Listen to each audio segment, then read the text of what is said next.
যাদের মধ্যে অলসতা, দুর্বলতা, ভয় ও নেগেটিভ চিন্তাভাবনা কাজ করে, আজকের ভিডিও তাদের জন্য। এই ধরনের নেগেটিভ এনার্জিগুলোকে বের করে ফেলুন নিজের জীবন থেকে, চিন্তা থেকে, শরীর ও মন থেকে। যত ধরনের নেগেটিভ এনার্জি আমাদের ভেতরে আছে, সেগুলো যদি আমরা কোনো একটা পদ্ধতিতে খুব সহজেই বের করে ফেলতে পারি, তাহলে আমাদের জীবনযাপন কিন্তু খুব সহজ, সুন্দর এবং আনন্দময় হয়ে উঠবে। নমস্কার সকল বন্ধুদের, আমি পিঙ্কি চৌধুরী। আমার চ্যানেলে আপনাদের সকলকে স্বাগত জানাই। আজকে যে কাজটা আমি আপনাদের করতে বলবো, 24 ঘন্টার মধ্যেই আপনারা নিজেদের জীবনে এই কাজের প্রভাব দেখতে পাবেন। খুব সহজ এই কাজ, কিন্তু করার কিছু নিয়ম আছে, লেখার কিছু নিয়ম আছে। প্রথমেই বলি, একটা কাগজে শুধু এইটুকু লিখবেন, বিশেষ কিছু লিখবেন না, শুধু এইটুকু লিখবেন: আমি আমার জীবন থেকে, শরীর ও মন থেকে, চিন্তাভাবনা থেকে, মস্তিষ্ক থেকে সমস্ত রকমের ঋণাত্মক শক্তিকে, নেগেটিভ এনার্জিকে, অলসতা, দুর্বলতা, ভয়, নেগেটিভ চিন্তাকে সারা জীবনের জন্য বের করে দিচ্ছি, নষ্ট করে দিচ্ছি, পুড়িয়ে ধ্বংস করে দিচ্ছি।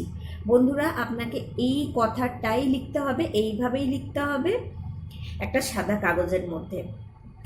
লিখে যেটা আপনাকে করতে হবে, দ্বিতীয় স্টেপ, সেটা হচ্ছে কাগজটা যেটা লিখলেন, সেই কাগজটাকে আপনাকে 1 মিনিট দেখতে হবে। 1 মিনিট দেখতে দেখতে আপনাকে ভাবতে হবে যে আপনার জীবন থেকে সমস্ত রকমের নেগেটিভ যা যা আছে, সমস্ত রকমের নেগেটিভিটি যা যা আপনার জীবনে আছে, সেগুলো সব চিরতরে আপনার জীবন থেকে বেরিয়ে গিয়েছে, পুড়িয়ে ছাই হয়ে গিয়েছে, নষ্ট হয়ে গিয়েছে। দেখে নিলেন, লিখলেন, লেখার পরে আপনি 1 মিনিট এটা দেখলেন যে আপনার জীবন থেকে সমস্ত নেগেটিভিটি বেরিয়ে গেছে। দিয়ে যেটা করতে হবে, এই লেখাটা কোন সময় করতে হবে? সন্ধেবেলা করতে হবে। সন্ধেবেলাতে আপনাকে লিখতে হবে। লিখে এরকম 1 মিনিট আপনাকে দেখতে হবে, আর দেখতে দেখতে ভাবতে হবে যে আপনার ভেতরের জীবনের সমস্ত নেগেটিভ এনার্জি বেরিয়ে গেছে, চলে গিয়েছে। তারপরে যেটা করতে হবে, কাগজটাকে পুড়িয়ে সঙ্গে সঙ্গে ফ্ল্যাশ করে দেবেন। ফ্ল্যাশ করে দিতে দিতে একদম রিলিজ করে নেবেন নিজেকে। ভাববেন যে আপনি যে ফ্ল্যাশ করে দিলেন পুড়িয়ে, ওটা আপনার জীবন থেকে চিরতরে চলে গিয়েছে। তো এইভাবে এইটা আপনি করুন। কবে কবে করতে হবে? শনিবার বা মঙ্গলবার সন্ধ্যাবেলা আপনাকে এটা করতে হবে।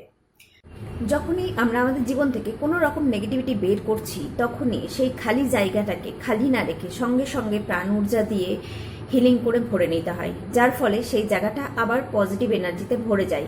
সেটা করতে হবে। এই কাজটা করার পরেই আপনাকে 5 থেকে 10 মিনিট চুপ করে বসে ডিভাইন হিলিং নিজের জন্য করতে হবে। অর্থাৎ চুপ করে বসে কিছুক্ষণ মেডিটেশন করতে হবে, আর মেডিটেশন করতে করতে ভাবতে হবে যে ঈশ্বরের প্রাণশক্তি আপনার মধ্যে প্রবাহিত হচ্ছে, এবং সমস্ত আপনার ফাঁকা জায়গা, পরিষ্কার জায়গাগুলোকে পজিটিভ প্রাণ ঊর্জা দিয়ে, প্রাণ শক্তি দিয়ে, ঈশ্বরের আশীর্বাদ দিয়ে ভরে দিচ্ছে।